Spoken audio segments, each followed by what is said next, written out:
comme beaucoup d'étudiants, j'étais surtout intéressé par les animaux. Et pendant des années, j'ai fait du travail même assez pointu sur les animaux fossiles, etc. Et puis un jour, j'habitais le quartier latin à Paris. Il y avait sur ma fenêtre un pot, une espèce de pot de terre. J'avais jamais, c'est pas moi qui l'avais mis, je sais même pas comment c'est venu là. Et puis un matin, j'ai vu une plante qui sortait.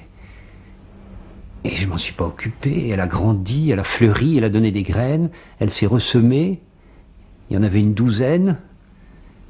Et ça m'a paru, c'est une chose qui m'a profondément marqué. Je suis devenu botaniste à ce moment-là. Je me suis dit, les animaux, c'est charmant, on peut s'identifier avec eux, mais tout de même, il faut les soigner, il faut les nourrir, il faut nettoyer leur cage. Tandis que cette plante, c'était l'image même de l'autonomie complète, de la totale liberté. Ça m'a énormément frappé. Je me suis dit, s'il y a quelque chose de merveilleux dans la vie, c'est ça. C'est que ça arrive à tout faire sans que personne ne s'en occupe. C'est l'autonomie absolue.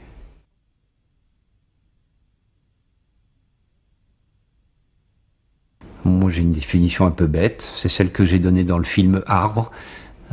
Tu rentres dedans en bagnole. Si la bagnole est cassée, c'est que c'est un arbre. C'est moins bête que ça n'en a l'air parce que ça fait référence à des questions de dimension, de mécanique, de dureté du matériau. Et donc, il me semble qu'il y a là l'essentiel de la définition. Alors, on peut évidemment donner à cette définition une allure plus formelle, mais ça ne changera rien. Je crois que c'est plus parlant comme ça. Quant à définir la forêt, ça c'est autre chose. Ça c'est réellement autre chose. Et là encore, quand on dit forêt, on a tous une image mentale qui se met en place. Mais je suis persuadé que si tu parles de forêt à quelqu'un qui habite au-delà du cercle polaire ou à un habitant des régions équatoriales, ils n'auront évidemment pas dans la tête la même forêt. Ils auront peut-être à peu près le même arbre, mais sûrement pas la même forêt. Définir la forêt, ça, bon, on peut s'attaquer à la question. Ce que je peux dire à ce point, c'est que les définitions que j'ai vues dans les ouvrages, qu'il s'agisse des dictionnaires ou des ouvrages scientifiques, elles sont toutes exécrables. J'ai pas vu de bonne définition de la forêt. Je ne suis pas capable pour autant d'en faire une meilleure, mais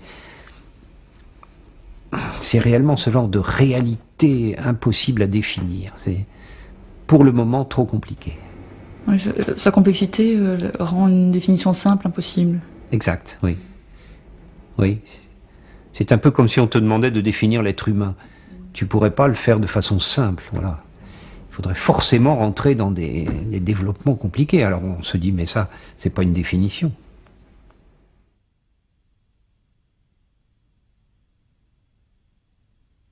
À toutes les époques, les gens ont été frappés par la ressemblance entre l'arbre et l'être humain. On dit par exemple étêter un arbre, n'est-ce pas? Lui couper la tête, c'est rigolo, il n'y a pas de tête dans un arbre. Mais comme c'est le haut, eh bien, on assimile ça à la tête humaine. On parle de cœur, on parle de tronc, tout ça, c'est des termes qui viennent de la morphologie humaine. Il y a une assimilation très profonde et très ancienne, et encore une fois, pluriculturelle, entre l'arbre et l'homme. Alors on pourrait s'attendre à ce qu'il y ait des similitudes, et de fait il suffit de feuilleter un peu la littérature et on voit que on a toujours fait parler les arbres, on les trouve menaçants, on compare leurs branches à des bras et leurs racines à des griffes, et alors selon l'état d'esprit où on est, on les voit agréables ou terrifiants, mais c'est tout ça, c'est de l'anthropomorphisme. L'arbre il s'en fiche, il n'a pas demandé à être comparé à un homme, et personnellement j'ai horreur de cet anthropomorphisme. Et je pense qu'on comprend mieux l'arbre dès l'instant qu'on laisse tomber, mais c'est un effort, hein, dès l'instant qu'on laisse tomber toute cette sorte de comparaison. Parce qu'à ce moment-là, les différences apparaissent mieux. Alors, les différences m'intéressent, bien sûr. La plus évidente, c'est que l'arbre est fixé, tandis que l'homme est mobile. Ça a l'air de rien, mais ça impose... Ça n'est que la première différence d'une très longue liste. Si l'homme est mobile, il peut se déplacer à la recherche de sa nourriture ou de ses partenaires sexuels. Si l'arbre est immobile, il va falloir qu'il fasse appel à une toute autre nourriture. Il va falloir que ça soit sa nourriture qui vienne à lui. Quant aux partenaires sexuels, ça nous place dans une situation dont nous n'avons absolument pas l'habitude. Comment faire de la sexualité efficace quand les deux partenaires sont fixés à, bon, disons, 300 mètres de distance? Et c'est une problématique totalement différente. Je crois que l'arbre et l'homme, à part la verticalité, ça s'arrête à peu près là, les ressemblances. Les différences sont très largement plus importantes. Oui, il y a des grandes différences qui sont aussi nommées dans le film, dans l'espace et le temps, je crois. Il y a une autre échelle. Ah ben sur ces bases-là, tout est différent, bien sûr. Donc je reviens à la question de l'alimentation. L'arbre, ne pouvant aller à la rencontre de sa nourriture, il faut que ça soit sa nourriture qui vienne à lui. Sinon, il meurt de faim. La nourriture en question, c'est le gaz carbonique atmosphérique et la lumière solaire. Donc c'est trivial, il y a ça partout. C'est vrai qu'il n'y a plus besoin de se déplacer, puisqu'il y a ça partout. Seulement, les physiciens nous apprennent que le flux énergétique de l'énergie solaire est assez bas par rapport à notre nourriture, à nous, animale. Et donc, il va falloir que l'arbre développe des capteurs énormes. La ressource étant faible, il faut que le capteur soit gigantesque. Je voudrais rappeler qu'un arbre moyen, pas un grand arbre des forêts équatoriales, mais un petit arbre des rues de nos villes, c'est facilement 150 à 200 hectares de surface. Si on cumule les feuilles, les branches, le tronc, les racines, les grosses racines, les petites racines et les très fines racines et les poils absorbants, 200 hectares, ce chiffre n'a pas été critiqué et il n'est sûrement pas exagéré. Voilà une belle différence avec l'être humain. Parce que l'être humain, c'est quoi sa surface? C'est 2 mètres carrés, 3 mètres carrés, je n'ai pas fait le calcul, mais c'est pas plus que ça. Parce que si on veut être mobile, il faut une petite surface. Tandis que si on se résout à être fixé, une très grande surface n'a plus aucune espèce d'inconvénient. Voilà la différence de forme et de surface qu'impose la différence alimentaire. Partant de là, toute l'utilisation de l'espace et du temps devient profondément différente de la nôtre. En tant qu'être mobile, l'être humain, mais vous pourrez le dire de n'importe quel animal, il domine relativement bien l'espace. On peut se déplacer. Bon, pas de problème, c'est notre vocation, on est fait pour ça. Mais en contrepartie, le temps, nous le gérons très mal. Le temps, l'écoulement du temps pour l'être humain, c'est toujours un formidable sujet d'étonnement. Yves Coppens, je me rappelle ce qu'il disait hier soir, le résultat de l'évolution, ça nous paraît miraculeux de voir 2 espèces dériver l'une de l'autre et tout d'un coup elles sont différentes. Ce qui se passe, c'est que nous n'arrivons pas à intégrer le facteur temps. Donc nous sommes bons dans le maniement de l'espace et mauvais dans la gestion du temps. Je dirais que l'arbre, c'est exactement la même chose. Son immobilité le rend, c'est vrai, assez inefficace en matière d'exploration de l'espace. Encore qu'il peut explorer son espace en grandissant, mais ça va pas très loin. Par contre, la gestion du temps, alors ça, c'est vraiment son affaire. Les arbres sont les plantes en général, les arbres peut-être plus particulièrement, sont des véritables champions de la gestion, de la compréhension, de l'utilisation du temps. Un point qui, à la limite, nous mettrait presque dans l'embarras.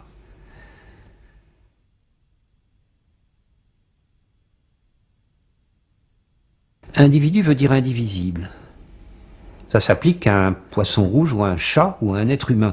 Je veux dire par là que si je prends un être humain et que je le coupe en 2 parties égales, l'histoire est terminée pour lui. Si je fais ça avec un arbre, ça me fait 2 arbres. Et si tu me donnes un sécateur et un peu de temps, je peux faire des milliers d'arbres à partir d'un arbre. On voit bien que c'est pas indivisible. C'est donc pas un individu.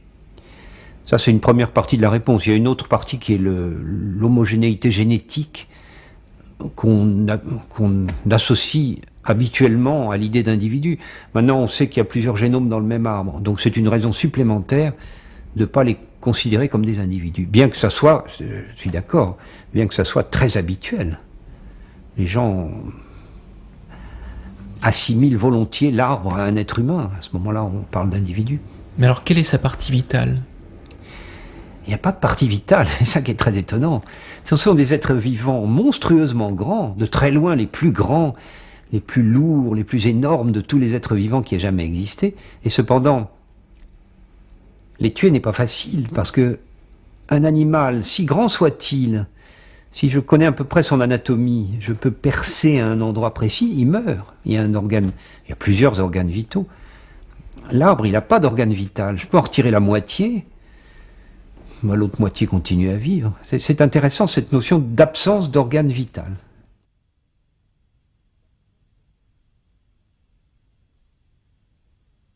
On se demandait tout à l'heure si l'arbre était un individu. La réponse, je crois que je l'ai dit, non, ça n'est pas un individu. Mais alors, qu'est-ce que c'est?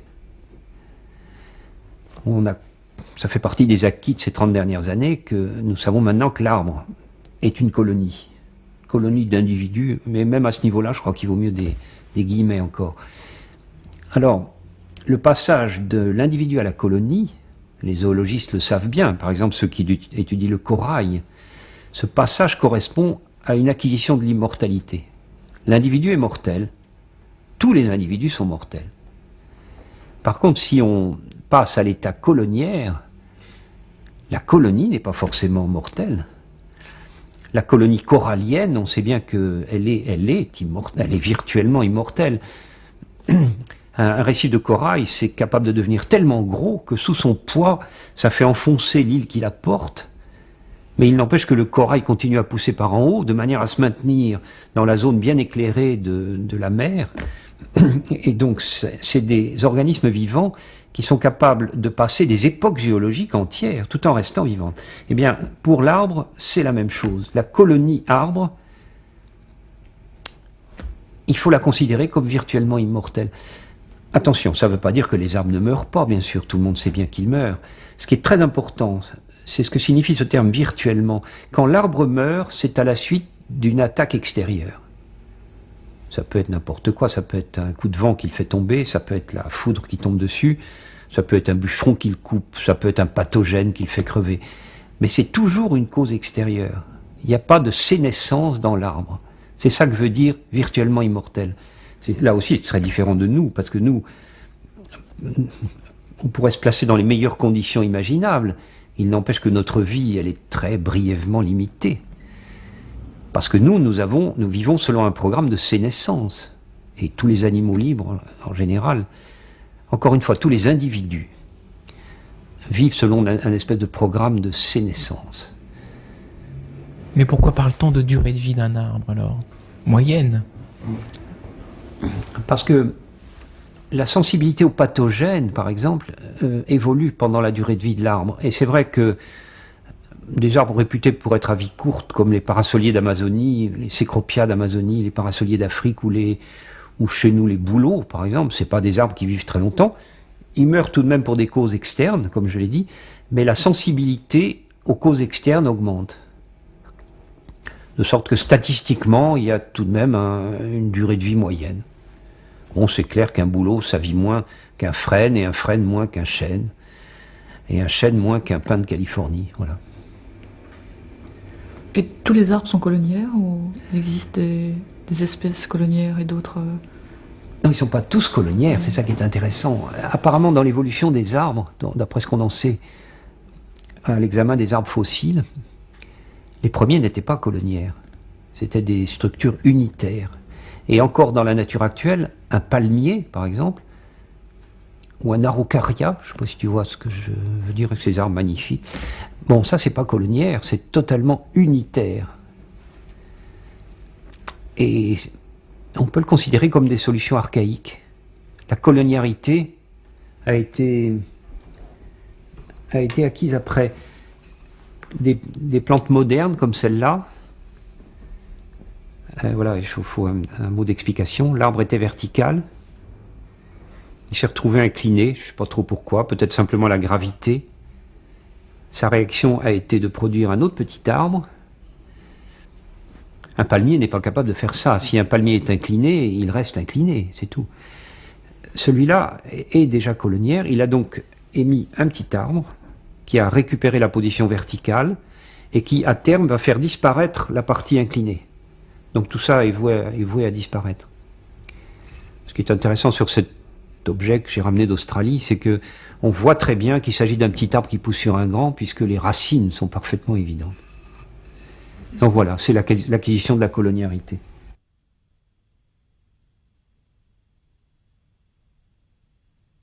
Bon, alors comment est-ce qu'il fait l'amour, entre guillemets? Eh bien, il est fixe, je me répète. Et les deux partenaires sont fixes. Ils peuvent, à la limite, même pas se voir. Il leur faut donc un entremetteur, un vecteur. Alors, il y en a un qui leur vient, encore une fois, je suis moi-même très anthropomorphique, il y en a un qui leur vient à l'idée immédiatement, c'est le vent. De fait, il y a beaucoup de plantes, beaucoup d'arbres notamment, qui utilisent le vent pour amener les cellules sexuelles de l'un jusqu'à l'autre. L'ennui, c'est que le vent n'est pas sélectif. La plupart de ces cellules sexuelles, elles vont tomber sur des parkings ou dans la rivière et c'est perdu. La seule manière de contrer ça, c'est de produire un nombre astronomique de ces cellules sexuelles. De sorte que statistiquement, il y en a tout de même quelques-unes qui vont aller jusqu'au partenaire. Il y a un vecteur qui est beaucoup plus astucieux. C'est de faire appel à l'animal. Parce que lui, il est mobile. Alors, donc cet animal, il faut l'attirer pour qu'il se charge des cellules sexuelles. Comment fait-on pour attirer un animal? Ben, il y a une solution très simple, c'est de l'appâter par un aliment, ou l'espoir d'une récompense alimentaire. Ça, avec les animaux, ça marche à tous les coups. Je dis, mais l'être humain aussi, hein, je ne distingue pas l'être humain des autres animaux. Moi, quand je vois mes étudiants qui montent dans un arbre pour cueillir des abricots, ben, ça me fait marrer, je leur dis... Allez-y, c'est bien, mais vous faites exactement ce que l'arbre attend que vous fassiez de vous. Ça les refroidit un petit peu, ça. Bon, bref, l'arbre sait comment attirer l'animal.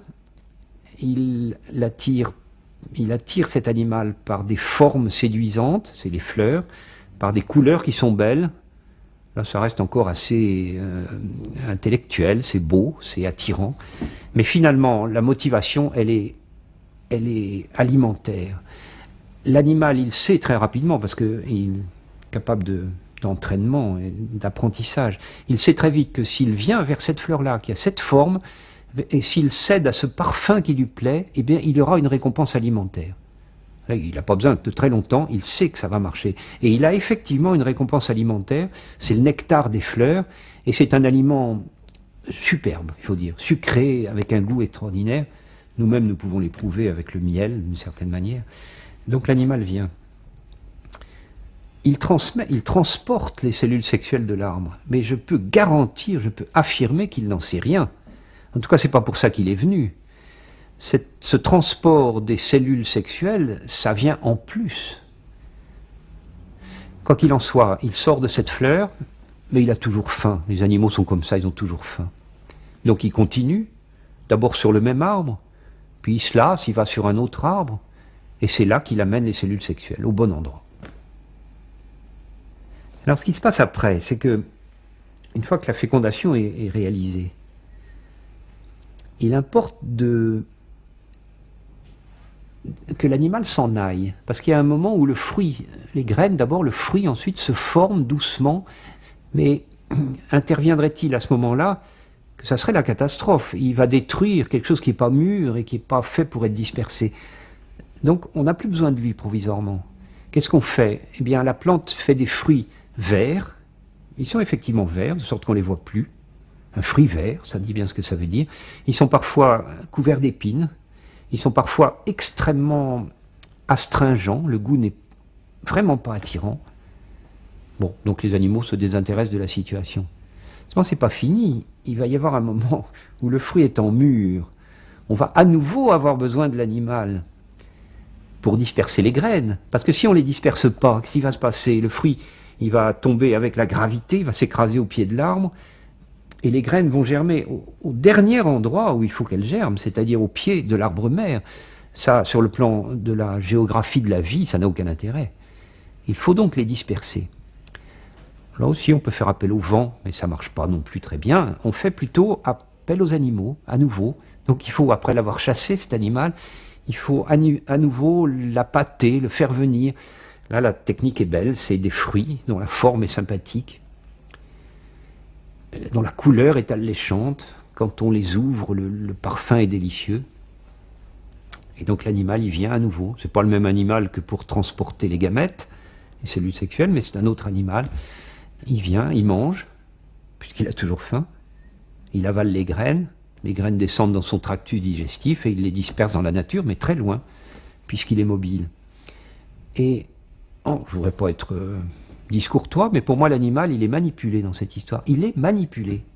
Parce qu'à chaque fois, sa motivation est alimentaire, et à chaque fois, on lui fait faire par derrière des choses dont il n'a même pas conscience. On fait fonctionner son insu. Et ça me fait irrésistiblement penser à une vicomtesse britannique. Je ne sais pas pourquoi je l'imagine britannique, un peu sélecte comme ça. Elle ne peut pas bouger, elle est infirme, elle est dans son fauteuil, un peu comme moi maintenant, et elle fait venir son laquais. Alors, apporte-moi du thé et des scones. Alors, le type vient.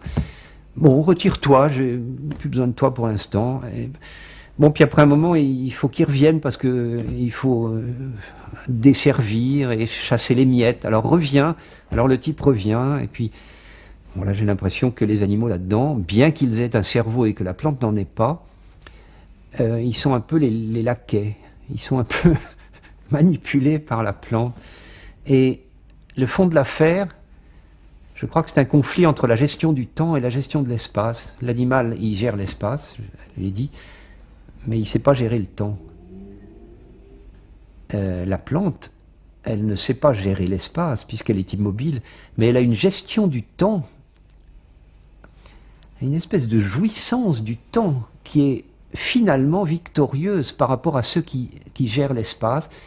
Et je suis désolé, mais j'ai l'impression que l'animal, et même l'être humain, je parlais de mes étudiants tout à l'heure, ils sont manipulés dans l'affaire. Donc, sans cerveau, nous sommes dominés par un autre être vivant qui n'a pas de cerveau, mais qui nous roule dans la farine.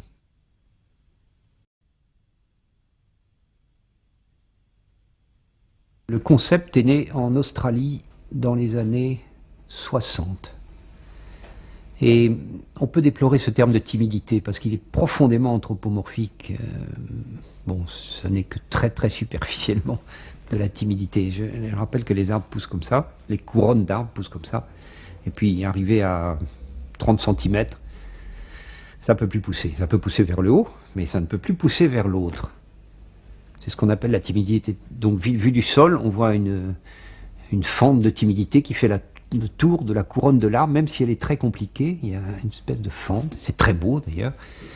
Alors il y a peu d'arbres timides, ils sont minoritaires, on sait très bien dans quelle famille on les trouve, les diptérocarpacées, les fagacées, quelques pins. Bon, voilà le problème. Alors, les Australiens, en découvrant cette crown shyness, ils avaient dit, c'est pas compliqué, quand il y a du vent, les mouvements de balancement des arbres sont pas les mêmes, donc il y a un frottement, il y a une abrasion. Ils ont mis ça sur le dos de l'abrasion. Mais nous, avec les travaux qu'on a fait sur les canopées, on se pose sur la fente de timidité et on peut très facilement voir que c'est pas de l'abrasion puisqu'il n'y a rien d'abîmé. Les branches cessent de pousser. C'est pas qu'elles sont cassées ou abîmées d'une manière quelconque, elles cessent tout simplement de pousser. C'est ça la timidité. Le problème en est là, c'est un exemple typique de ce qu'il va falloir démêler dans les années qui viennent. On pense, mais ça n'est qu'une supposition, on pense à un échange gazeux entre les deux arbres, à une concentration qui est elle-même responsable de la largeur de la fente de timidité. On a essayé de mettre des capteurs de gaz, mais ça, comme ça se passe à 40 mètres de haut, c'est pas très facile. Jusqu'à présent, on n'a pas réussi. Alors, il faut savoir aussi que à cette timidité aérienne correspond une éventuelle timidité racinaire. Il y a des arbres qui ne veulent pas mélanger leurs racines. Mais où ça devient drôle, c'est que l'observation de la partie aérienne ne permet absolument pas de dire si les racines vont être timides ou pas. Il y a des arbres qui sont très timides en haut et pas du tout timides en bas. Et puis il y a des arbres qui sont, au contraire, ça a été montré par des Canadiens, ils sont très timides en bas, les racines ne s'approchent pas les unes des autres, mais par contre en haut c'est très libéral. Donc il y a toutes les situations possibles.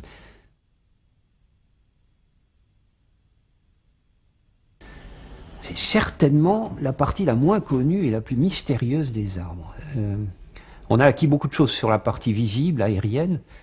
Depuis, bon, on a toujours beaucoup étudié les parties aériennes. Les racines des arbres, c'est quelque chose de totalement mystérieux. En première analyse, c'est le même génome en haut et en bas. Donc ça devrait donner la même chose. Mais il n'y a pas de feuilles sur les racines, il n'y a pas de chlorophylle. C'est donc totalement incapable d'autonomie. Il n'y a pas de sexualité dans les racines. Jamais, il n'y a pas la moindre trace de sexualité dans aucune racine. Et puis il y a cette étonnante tendance qu'elles ont à descendre. Jusqu'où, on ne sait pas. Elles ont toujours tendance à descendre. Donc le même génome, qui est le génome de l'arbre, même s'il y a des variants, mais ça c'est une autre affaire, le même génome donne deux solutions, je dirais, diamétralement opposées. Les racines, c'est vraiment de très loin ce qu'on connaît le moins. C'est grave parce qu'en fait, un arbre, c'est surtout souterrain. La partie qu'on voit, c'est une espèce de partie émergée de l'iceberg, c'est une espèce d'efflorescence que certains qualifient de bactérienne, puisque les chloroplastes seraient des bactéries. C'est pas idiot du tout. C'est une espèce d'efflorescence bactérienne installée sur une formidable base souterraine, racinaire, de laquelle nous ne savons finalement pas grand-chose. Un arbre ne se nourrit pas par ses racines. Il se nourrit en eau par ses racines. Mais encore pas totalement. Une partie de son alimentation en eau peut aussi provenir de ses aisselles foliaires. L'essentiel de l'alimentation en eau vient des racines. Et bien entendu, ce qui se dissout dans l'eau, c'est-à-dire pas mal de minéraux, pas mal aussi de petites molécules organiques dont on sait maintenant qu'elles rentrent dans le système racinaire. Mais il ne faut pas perdre de vue que dans l'énorme masse que constitue un arbre, le poids, l'essentiel du poids, l'essentiel de la masse vient de l'air, pas du tout du sol. On peut faire l'expérience très simple de planter un arbre dans un pot. Eh bien, il va devenir très grand, éventuellement très lourd, et la masse de terre reste la même. C'est une masse, c'est ça qui m'avait fasciné au début. La masse de cet organisme, elle provient de l'air. Est-ce pas étonnant? Et alors, les problèmes de croissance, quand on y réfléchit, encore quelque chose d'incompréhensible, même pour le spécialiste. Le tronc d'un arbre, c'est tout de même quelque chose de très dur, c'est du matériau dur, on est tous d'accord. Ça grossit, et nous savons que ça grossit par injection de matériaux durs dans du matériau dur. C'est presque surréaliste.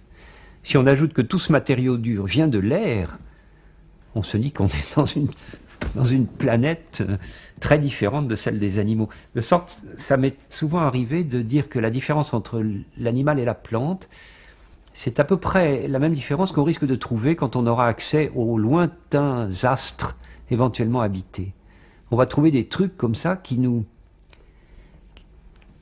non, c'est plus que nous surprendre, ça sera une problématique complètement différente, quelque chose d'inimaginable, voilà. Je pense qu'avec les animaux, on ne peut pas imaginer les plantes. C'est trop différent.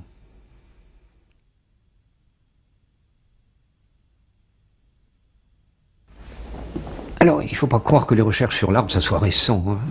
J'ai trouvé dans Leonardo da Vinci un traité de l'arbre, un traité du dessin de l'arbre, qui est tout à fait étonnant. À l'époque de la Renaissance, on savait déjà beaucoup de choses. Et les recherches sur l'arbre n'ont jamais cessé. Donc c'est une espèce de constante, de curiosité de l'être humain vis-à-vis de l'arbre. Cependant, ça je peux l'attester, depuis les années 70, 70, pardon, l'arbre, on a plus appris dessus que dans les siècles précédents. On a appris par exemple qu'il fallait abandonner l'idée d'individu et adopter l'idée d'une colonie. On a accédé à cette question de l'immortalité potentielle ou virtuelle liée à la coloniarité. On a appris, par exemple, qu'il y avait une marée dans les arbres, ça c'est tout récent, ça date de 4-5 ans.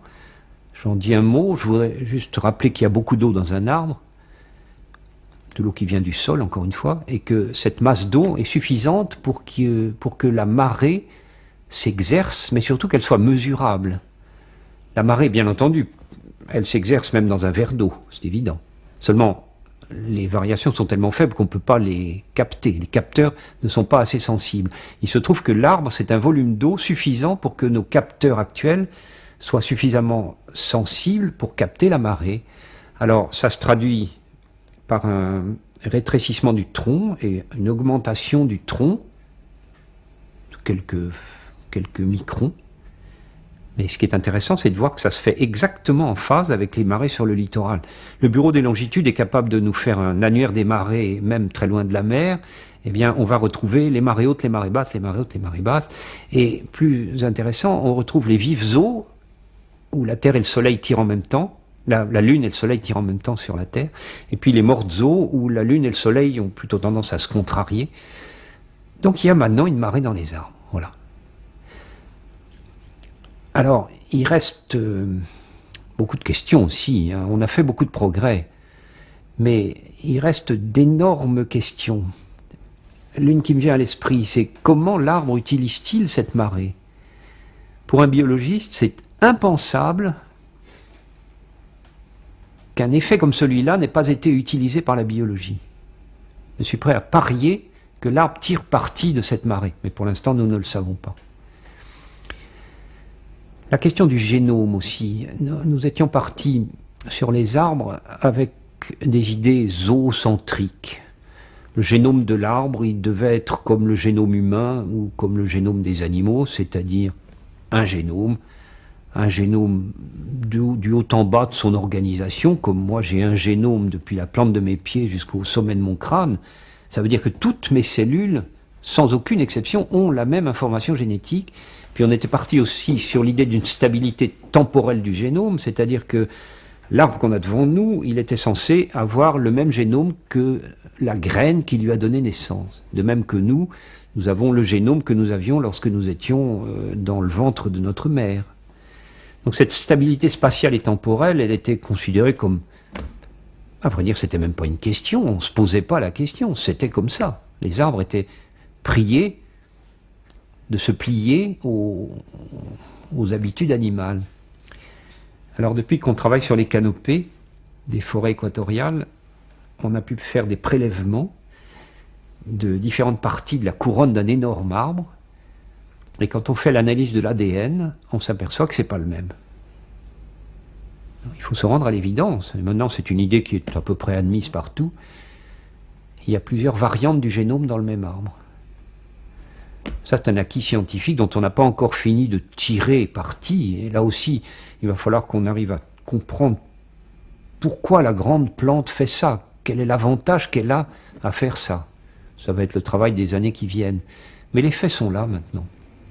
Est-ce que ça voudrait dire qu'elle a une capacité d'adaptation à des modifications climatiques, oui, d'environnement? Sans aucun doute, oui. Mais une curieuse capacité d'adaptation qui n'est pas non plus comparable à celle de l'animal ou de l'être humain. Mon sentiment, mais pour l'instant ça n'est qu'un sentiment, voilà, c'est pas une démonstration scientifique, c'est que la très grande durée de vie de l'arbre lui permet de traverser des époques climatiques différentes, des glaciations par exemple. S'il n'avait qu'un seul génome, il serait éliminé. Parce que le génome il est optimal pour certaines conditions climatiques, puis si ça change trop, ben, c'est pas possible. La réserve de variabilité que représente le polymorphisme génomique dans un arbre, on peut très bien le concevoir comme une possibilité pour l'arbre, devant un changement climatique, d'éliminer la quasi-totalité de sa structure et de mettre en avant, justement par coloniarité, des parties dont le génome sont mieux adaptées au nouvel environnement. Je pense que s'ils arrivent à vivre si longtemps, c'est aussi parce qu'ils sont capables de changer de génome. Là, le point clé, c'est l'immobilité. Un animal, qu'est-ce qu'il fait si le milieu ne lui convient plus? Ben, il a la ressource de retourner et chercher un endroit qui lui convient. L'arbre, il ne peut pas faire ça, étant donné qu'il est fixe, il ne peut pas bouger, il est donc obligé de se changer lui-même, ce qui suppose un changement génétique.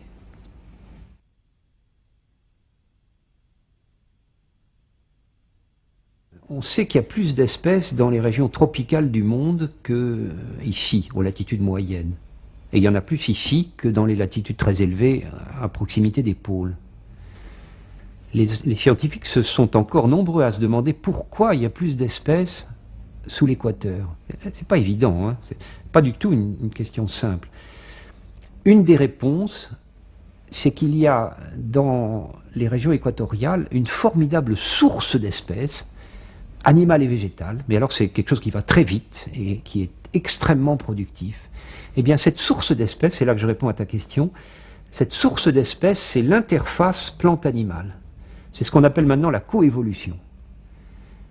Ça, c'est quelque chose d'extraordinaire qui avait été pressenti par Darwin, apparemment, par Lamarck également, par Dobzhansky plus récemment, et puis c'est maintenant confirmé par les généticiens de l'école la plus en pointe. Ça fonctionne comme ça. Une plante, elle met en place des défenses biochimiques pour ne pas être mangée par l'animal. Ça marche un certain temps. L'animal lui fiche la paix. Et puis l'animal change de manière à devenir capable d'utiliser la plante malgré ses réserves biochimiques dissuasives. Et je vais prendre un cas plus concret. L'animal serait un papillon Heliconius et la plante serait une passiflore. La passiflore est toxique, donc l'Heliconius est obligé de se nourrir ailleurs. Et puis il trouve le moyen, malgré tout, de se nourrir sur cette plante à condition que l'animal se change lui-même d'une génération à l'autre. On est dans le domaine de l'évolution animale. Et non seulement il arrive à se nourrir de la plante, mais il tire parti de cette substance toxique qu'elle contient parce que ses chenilles deviennent toxiques. Et du coup, les oiseaux ne peuvent plus les manger. Et le papillon adulte qui sort, enfin qui va être produit finalement par cette chenille, il est lui-même toxique. De sorte que les animaux ne les mangent pas. Et pour que l'animal ne le mange pas, il ne suffit pas d'être toxique, parce que s'il est mangé, l'oiseau va mourir, mais ça ne l'avance pas beaucoup. Les animaux toxiques sont généralement admirablement beaux. C'est un signal. Ça veut dire « ne me mange pas », parce que sinon tu crèves. Alors, il y a donc, les Heliconius sont donc de magnifiques papillons, on le comprend comme ça. Alors ça va très loin, parce que des papillons de la même région, sans être toxiques, il suffit qu'ils prennent un peu l'allure de l'Heliconius pour être à l'abri des oiseaux. C'est ce qu'on appelle le mimétisme bathésien, et on voit proliférer, c'est en Amérique du Sud ce que je raconte là, on voit proliférer en Amérique du Sud tout un tas d'espèces nouvelles de papillons, qui ne sont pas toxiques du tout, mais qui simplement bénéficient d'une ressemblance avec l'Heliconius. Alors je reprends le côté végétal maintenant. Puisqu'on est arrivé à la manger, la plante, elle va être terriblement en danger. Il va falloir qu'elle se défende. Alors elle a plusieurs solutions. Elle peut mettre en place des substances toxiques nouvelles, encore plus toxiques on pourrait dire. Il y a des plantes qui font ça. Elles ont une autre solution très curieuse. On sait que les Heliconius reconnaissent la forme des feuilles. C'est un papillon qui a une mémoire visuelle remarquable, il sait que c'est la bonne plante parce qu'il connaît la forme des feuilles. Donc une autre solution, c'est de changer de forme de feuille. Mais si on change de forme de feuille, c'est qu'on change d'espèce. Bon voilà, je ne veux pas insister là-dessus, mais ce système de coévolution, qui est ce frottement interfacial entre les animaux et les plantes, c'est une source d'espèces. Et c'est la raison pour laquelle les régions équatoriales sont tellement riches en espèces. Dans les régions à hiver froid, l'évolution elle est guidée par des facteurs physiques. Le froid, la glace, le vent, la sécheresse, l'humidité, c'est des facteurs physiques tout ça. Comprenez que dans les régions équatoriales, il n'y a aucun de ces facteurs physiques. Les conditions sont toujours optimales pour la croissance de la plante et pour la vie de l'animal. Mais alors, est-ce qu'il ne va pas y avoir d'évolution puisqu'il n'y a plus de contraintes physiques? Pas du tout. Les contraintes, parce qu'il faut des contraintes pour évoluer, les contraintes vont devenir des contraintes biologiques. C'est les contraintes qu'impose à chaque être vivant son environnement d'autres êtres vivants. Et ça, c'est un style d'évolution, donc c'est ce qu'on appelle maintenant la coévolution. C'est un style d'évolution qui va énormément plus vite que l'évolution darwinienne classique, celle qui a donné les grands groupes animaux et végétaux qui se sont succédés à la surface du globe. C'est une super évolution. C'est celle qu'on étudie en ce moment.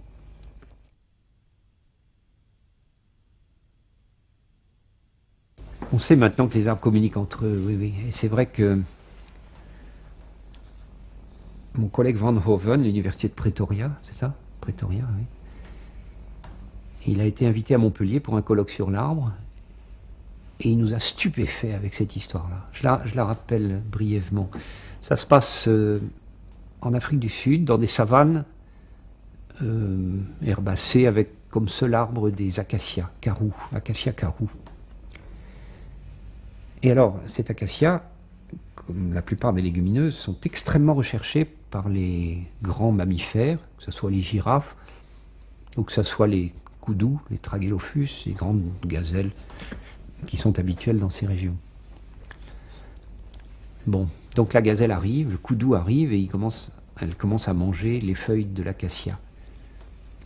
Et les gens le savaient depuis longtemps, ils mangent très peu, Puis évidemment il a encore faim, mais cet arbre-là, il le quitte. Et il va essayer sur un autre arbre, il mange là aussi très peu. Pourquoi, à vrai dire? Si cet animal a tellement faim, il pourrait manger totalement cet acacia carou. C'est ce que je fais moi avec un beefsteak, tout simplement. J'en laisse pas la moitié. Ça a été un des points de départ du travail de Van Hoven. Et un autre point de départ, c'est qu'il lui a été signalé des koudous morts dans la savane. Il a fait l'analyse de ces koudous. De quoi sont-ils morts? Ils sont morts de faim. Ils sont complètement squelettiques. Mais c'est d'autant plus curieux qu'ils ont l'estomac totalement plein. Des animaux qui viennent de se remplir la panse de feuilles d'acacia carou, mais ils sont morts de faim. Bon, bref, il y avait la matière, un très beau travail de recherche de l'université de Pretoria. Alors, sa première remarque, c'est que quand le koudou, après avoir mangé, quitte l'acacia pour chercher un autre acacia, il ne va pas n'importe où, il remonte le vent. Ça a été, je crois, le point de départ de la découverte. S'il remonte le vent, c'est probablement parce que s'il descendait, il trouverait des acacias qui ne lui conviennent pas. Alors l'analyse chimique a été très vite faite. En remontant le vent, on trouve des acacias normaux, qui sont donc convenables comme nourriture. Si on descend le vent, on trouve des acacias hyper astringents. Et on peut montrer d'ailleurs que l'acacia qu'il vient de quitter, ce koudou, est hyper astringent. En quelques secondes, l'acacia devient non comestible. C'est pour ça qu'il ne prend que quelques bouchées dessus. Mais ce qui est étonnant, c'est que ces quelques bouchées, ce traumatisme que représente la prédation par le koudou, ça met en place des mécanismes biochimiques assez simples d'ailleurs, et ça se traduit par une sécrétion d'éthylène, un gaz qui donc descend le vent, et les acacias carou qui sont sous le vent, eh bien, ils sont prévenus et ils deviennent astringents. Et c'est pour ça que, pour trouver de la nourriture valable, le koudou est obligé de remonter le vent. Les arbres communiquent entre eux. On sait maintenant que cette communication ne se fait pas uniquement au sein de la même espèce. L'acacia carou est capable d'avertir des arbres qui ne sont pas des acacias carou. C'est là qu'il apparaît une espèce de société des arbres. Et c'est un des plus beaux et des plus anciens exemples de communication interarbre indiscutable. Or, on peut expérimenter là-dessus.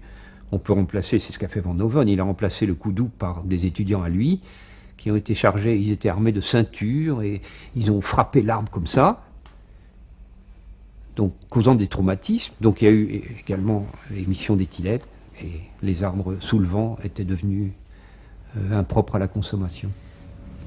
L'arbre, en plus, prévient l'animal du danger. Ouais, c'est très étonnant. Effectivement, on a l'impression que l'acacia carou ne veut pas se débarrasser définitivement du koudou. L'acacia tolère une petite prédation, mais il ne tolère pas que cette prédation dépasse certaines limites. À ce moment-là, il ne le tue pas, mais il le dissuade par un goût astringent qui n'est pas bon.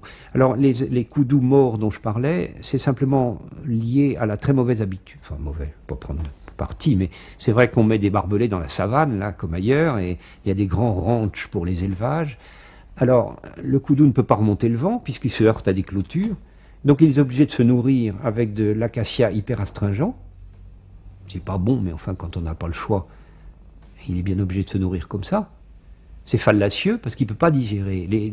Le caractère astringent, c'est un polyphénol ultra condensé, ultra polymérisé, du groupe des tannins. Et quand on a trop de tannins dans l'estomac, ben, on ne peut pas digérer. C'est pour ça qu'il meurt de faim avec l'estomac plein. Mais c'est amusant de voir que la plante tolère son adversaire. Il ne s'agit pas de le tuer, il s'agit simplement de le dissuader. Je trouve ça intéressant. Comme si, bon, c'est peut-être aller un peu trop loin, mais il y a une exigence de biodiversité et il importe pour chacun des partenaires que la biodiversité reste intacte.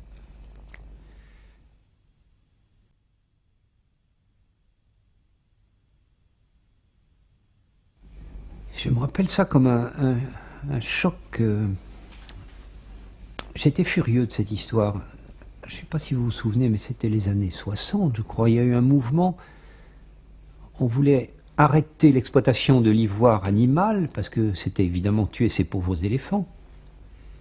Et on nous présentait comme une victoire écologique qu'à la place, on allait utiliser l'ivoire végétal. Je me suis dit, c'est bien gentil, mais les arbres qui produisent l'ivoire, qui sont des petits palmiers amazoniens, ils sont tout aussi précieux que les éléphants. Ils sont encore plus menacés, puisque c'était des forêts du pied des Andes qui ont disparu depuis, hélas. Et puis, pourquoi faut-il qu'automatiquement on préfère taper dans la ressource végétale plutôt que dans la ressource animale? Je n'en vois pas de fondement. Je ne vois pas de fondement objectif à cette préférence. Il faut savoir que nous pourrions nous passer des animaux, mais nous ne pourrions pas nous passer des plantes, nous ne pourrions pas survivre plus d'une semaine maximum s'il n'existait pas de plantes. Alors j'ai rien contre les éléphants, bien sûr, mais je ne vois pas pourquoi il faudrait détruire les peuplements de palmiers qui donnent l'ivoire. D'autant plus que cet ivoire, c'est l'intérieur de la graine, donc si on utilise l'ivoire, c'est fini pour la reproduction de ces arbres-là.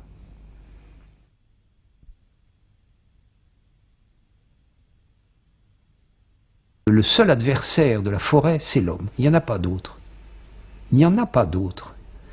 J'ai dit ça récemment à un colloque à Roisey sur la tempête de 99. Les gens ont poussé des cris. Ils m'ont dit, mais il est évident qu'il y a un autre adversaire de notre forêt de Roisey, c'est le vent. Ça, il est vrai que ça a cassé 90% de leur forêt. Mais j'ai dit non, pas du tout. C'est qu'encore une fois, vous êtes dans un temps animal. Mais si vous adoptiez le temps de l'arbre, vous verrez que ce n'est pas un adversaire, ce coup de vent. C'est au contraire un extraordinaire allié. Est-ce qu'un arbre casse le jour de cette nuit de décembre 99? Est-ce qu'il y a un arbre qui est cassé? C'est que ses fibres n'étaient pas assez solides, n'étaient pas assez longues. Est-ce qu'un arbre a été ce jour-là déraciné? C'est que son système racinaire n'est pas bon, tout simplement. Qu'est-ce qu'elle a fait, cette tempête? Elle a sélectionné les arbres qui étaient bons, ceux dont les fibres étaient solides, et ceux dont le système racinaire était suffisamment puissant, ceux dont les rameaux étaient suffisamment souples. Il reste seulement ceux-là. Et alors, l'avenir est à nous. C'est ceux-là qui vont se croiser. Et dans la suite, dans la descendance, eh bien, il n'y aura plus que des arbres. Enfin, il y aura une plus forte probabilité pour qu'il y ait plus d'arbres à fibres longues et solides, à enracinement puissant et à rameaux souples, à condition d'abandonner le temps animal et humain et d'adopter le temps de l'arbre. On voit que c'est un formidable allié, ce coup de vent. Bon, ça ne les a pas convaincus, hein, parce qu'ils avaient perdu leurs beaux arbres autour de chez eux. C'est pas très gentil de dire aux gens que finalement c'était bénéfique. Je m'en rends compte. Mais encore une fois, c'est un conflit entre le temps animal et le temps végétal, ça.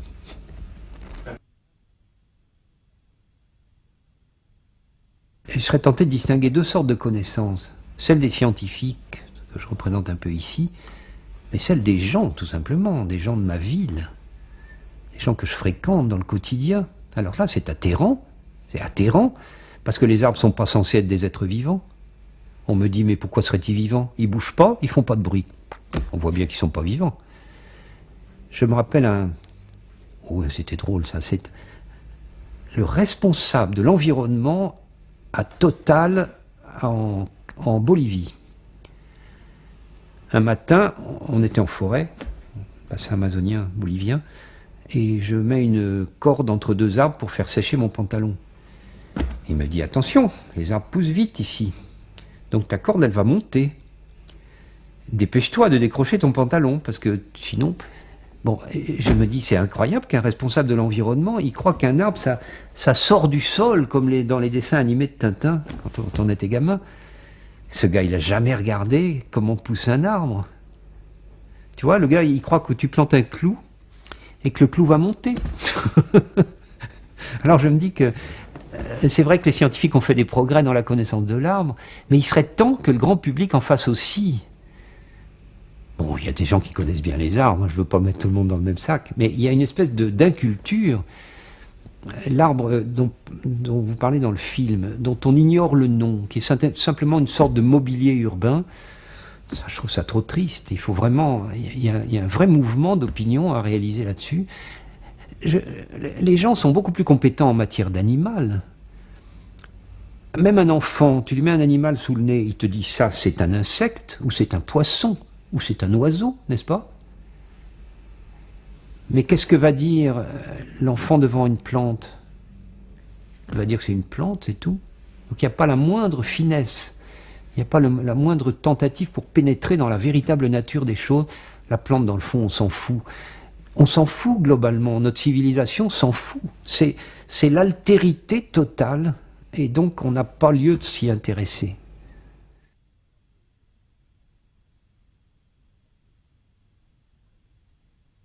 J'ai le sentiment extrêmement fort depuis très très longtemps que le langage scientifique ne suffit pas pour rendre compte de la réalité.